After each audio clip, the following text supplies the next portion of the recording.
Hello friends. तो आज chapter 4 का रासायनिक बलगति केमिकल काइनेटिक्स का ये पार्ट नंबर 3 वीडियो है। आज हम देखेंगे समाकलित वेग समीकरण के बारे में। कौन सा समीकरण? समाकलित वेग समीकरण, जो कि निकल के आता है कि वो जो निकल के नहीं आता कि equal to 2.303 upon t log r naught बटे आर टी। इसको कैसे निकालते हैं पूरा आज हम देखेंगे, ठीक है। तो आप इसके पहले वाला वीडियो जाके देख सकते हो, इससे आपको ये वीडियो जरूर समझ में आने लगेगा, ठीक है। तो देखते हैं। देखो, समाकलित वेग समीकरण निकालने से पहले आपको पता होना चाहिए कि वेग इक्वल टू होता है minus delta r upon D T, ठीक है। तो आप इससे पहले वाला वीडियो देखोगे तो आपको पता चल जाएगा, ठीक है। और एक वेग इक्वल टू फॉर्मूला क्या होता है? के आर की पावर एन। ये पिछले वाले वीडियो में हम निकलवाया था आपसे, ठीक है। तो आप जाके देख सकते हो के आर की पावर एन, ठीक है। आप देखो, इन दोनों को जब समीकरण को बराबर कर दोगे एल तो delta r upon delta t equal to हो जाएगा के आर की पावर एन, ठीक है। तो यहाँ पर से क्या होगा, इससे डेल्टा को डी भी लिख सकते हो, ठीक है। तो D R by D T लिख सकते हो आप। ये परिवर्तन ही हो रहा है, ठीक है। के आर की पावर एन, जैसे इसमें परिवर्तन डेल्टा लगा है उसी प्रकार डी लग गया डेरिवेटिव, ठीक। आर की पावर एन। तो अब देखो यहाँ पर लिख सकते हो आप minus k d t equal to, देखो डी टी उधर चल गया और ये डी आर की तरफ आर की पावर एन आ गया, तो डी आर अपॉन आर की पावर एन। देखो वही चीज़ है, देखो यहाँ पे डी आर था, इसकी जगह ये आ गया है और ये के डी टी आपका वहाँ चला गया, ठीक है। तो यहाँ तक कोई दिक्कत नहीं होनी चाहिए, यहाँ तक तो बस, ठीक है। देखो के की तरफ डी टी चला गया, आर की पावर एन नीचे आ गया, ठीक है। अब इतना है। अब देखो, अब इसमें समाकलन करना है तो इसमें हम क्या करेंगे, इसमें हम लगाएंगे सीमा, ठीक है। जो सीमा नहीं होती, जैसे लोअर लिमिट अपर लिमिट, ठीक है, उससे लगाना है। देखो अब इसमें क्या करेंगे, अब जब टी बराबर जीरो समय पर, टी बराबर जीरो समय पर क्या होगा कि जो प्रारंभिक सांद्रता होगी वो होगी आर नॉट।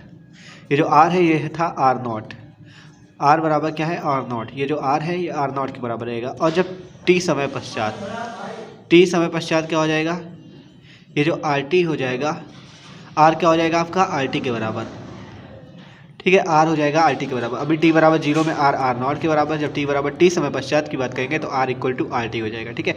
अब यहाँ तक कोई दिक्कत नहीं। अब इसमें समाकलन कर देते तो क्या लिखेंगे, दोनों पक्षों का समाकलन करने पर, ठीक है, दोनों पक्षों का समाकलन करने पर तो क्या हो जाएगा, माइनस का के डी टी, और यहाँ पे समाकलन किस में लगाओगे, ये इंटीग्रेशन का साइन होता है समाकलन का, जीरो से टी। देखो लोअर लिमिट क्या है, ये लोअर लिमिट होती है जीरो और अपर लिमिट क्या है टी, ठीक है।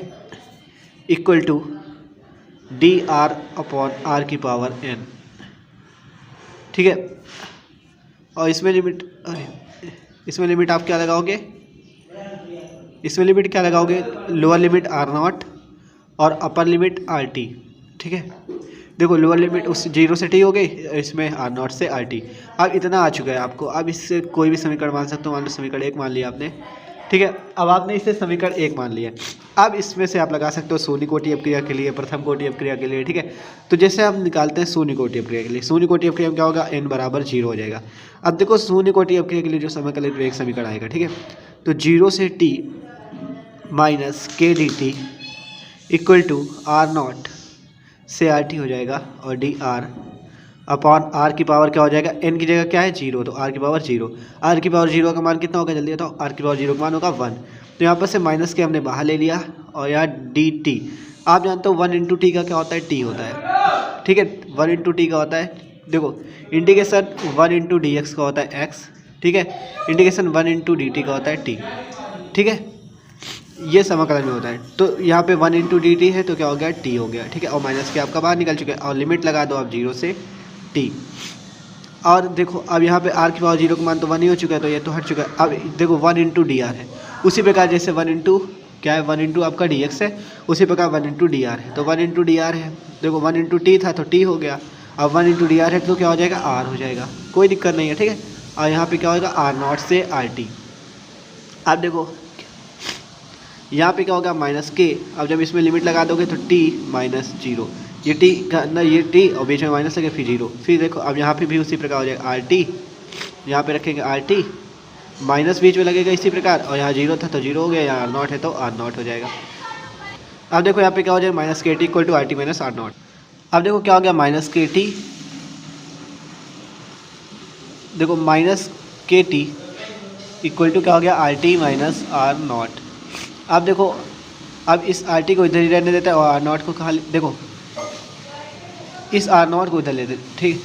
अब देखो जब आर टी उधर ही रहेगा, आर टी उधर ही है, तो आर टी इधर ही रह गया और आर नॉट आपका इधर आ गया, तो are naught minus k T, ठीक है। तो आर टी इक्वल टू क्या हो गया, are naught minus k t.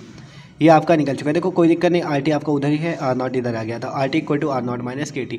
तो ये आ चुका है आपका n बराबर 0 में समाकलित वेग समीकरण। अब n बराबर 1 अर्थात प्रथम कोटि अपक्रिया के लिए निकालते हैं। तो प्रथम कोटि में क्या होगा, देखो आपका समीकरण क्या निकल के आया था, 0 से t minus k d t equal to r naught से r t d r upon r की पावर n। अब n इक्वल टू रख देना है 1। इसे तो आप हल ही कर चुके हो, कितना आया था माइनस के टी, इसे डायरेक्ट लिख लो आप, पूरा हल करने पर वही फिर आ जाएगा, ठीक है। तो आर नॉट से आर टी डी आर, अब आर की जगह क्या रखोगे 1, तो आर की पावर 1 हो गया। अब आपको एक चीज़ और पता होना चाहिए कि के टी को पहले से लिख लो, आर नॉट से r t d r upon r. अब आपको एक चीज़ पता होनी चाहिए कि indication d x upon x का जो फॉर्मूला होता है वो होता है क्या चीज़, लॉग एक्स, लॉग बेस में इंटू एक्स, ठीक है।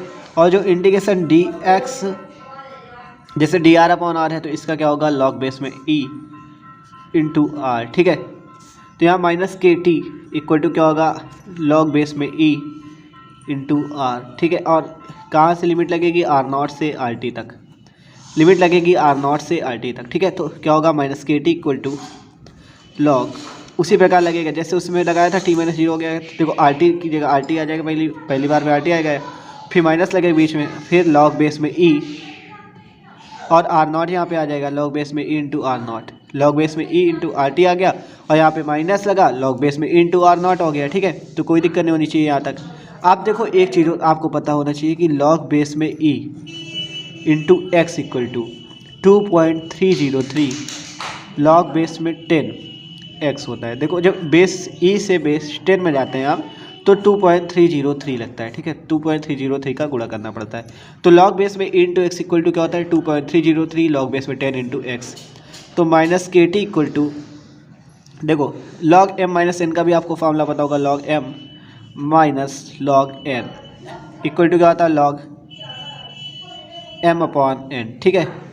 तो इसमें वही लग जाएगा, लॉग बेस में ई आर टी बटा आर नॉट।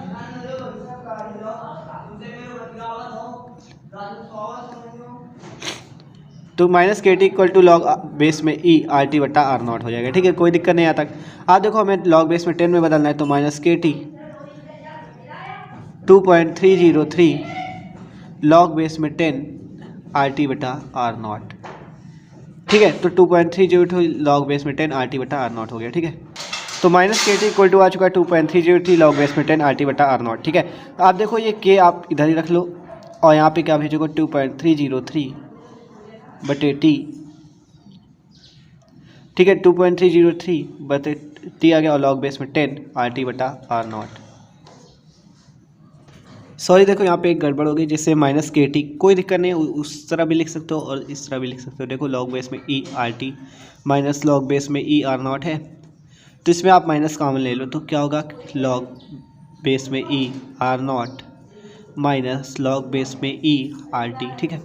यहाँ पे माइनस बाहर कॉमन ले लोगे, और यहाँ माइनस के टी है, तो माइनस माइनस प्लस हो जाएगा, ठीक है आपका। तो के टी इक्वल टू वही आ जाएगा, k t equal to log base में e r naught minus log base में ई आर टी, ठीक है। तो वही चीज़ है, तो टी जो आपका के इक्वल टू 2.303 बटा टी लॉग बेस में 10 आर नॉट बटा आर टी हो जाएगा। देखो वही चीज़ है, उसमें आप आर टी बटा आर नॉट लाए थे, क्योंकि आपने माइनस कॉमन नहीं लिया था, वही चीज़ है, ठीक है। देखो आर नॉट बटा आर टी आ गया इस माइनस की वजह से, ठीक है। वहाँ पे माइनस बच रहा था आपका, ठीक है। तो यही वही चीज़ है, कोई दिक्कत नहीं, ठीक है। तो के इक्वल टू क्या आ गया, 2.303 टी बटा टी लॉग बेस में 10 आर नॉट बटा आर टी। तो ये आ चुका है आपका। और कहीं कहीं पे एक चीज़ आपका और होता है कि k equal to 2.303 upon t log base में 10 a upon a minus x, ये फॉर्मूला भी यूज होता है, ठीक है। तो इस फार्मूले में भी कोई नहीं, जब हम इसके सवाल आपको लगवाएंगे तो आपको ये सारे फार्मूला याद हो जाएंगे, और इनका यूज कैसे किया जाता है वो भी पता हो जाएगा। अब अगली वाली वीडियो में हम क्या करेंगे, इनके आपको सवाल लगवा देंगे, ठीक है। अब पहले इसके पहले अब देख लेते हैं अर्धायु क्या होती है। देखो अर्धायु से मिल लेते हैं। देखो जब टी बराबर 0 समय होता है तो सांता आर नॉट रहती है, लेकिन जब टी बराबर टी हाफ अर्थात अर्धायु के बराबर हो जाता है तो आर नॉट बाई 2 हो जाती है, अर्थात सांता को ये आधा कर देता है। अर्धायु काल क्या होता है, सांता को आधा कर देता है, अर्थात क्या होता है, सांद्रता को आधा होने में जो समय लगता है उसे अर्धायु कहते हैं। बस यही परिभाषा है कि सांद्रता को आधा होने में जो समय लगता है वो अर्धायु कहलाता है। अब देखो हम हल कर लेते हैं। हमारा समीकरण निकल के आया k इक्वल टू 2.303 बटा t और लॉग बेस में 10 R0 बटा RT, ठीक है। ये निकल के आया है तो k इक्वल टू 2.303 बटा t 1/2, ऐसे लिखोगे 1/2, t लिखा बेस में 1/2 है, ठीक है। तो t हाफ लॉग बेस में 10 R0 बटा RT की जगह क्या लिखोगे R0/2, क्योंकि t हाफ समय पश्चात R0/2 सांता हो चुकी है। तो R0 से R0 कट आ जाएगा तो ये 2 कहाँ जाएगा आपका ऊपर जाएगा। तो k इक्वल टू 2.303 बटा t हाफ लॉग बेस में 10 और यहाँ पे 2 ऊपर चला जाएगा 2 हो जाएगा, ठीक है। तो k इक्वल टू क्या आ जाएगा 2.303 t हाफ लॉग बेस में 10, लॉग 2 का मान क्या होता है 0.3010। आपको याद रखना पड़ेगा कि लॉग 2 का मान 0.3010 होता है, ठीक है, क्योंकि इस क्वेश्चंस पर हमें मिलेगा कि लॉग 2 का मान कितना होता है, तो आप हल करते समय आपको ये मान याद होना चाहिए, ठीक है। तो जब इससे गुणा कर दोगे तो क्या आ जाएगा 0.693 बटा टी हाफ।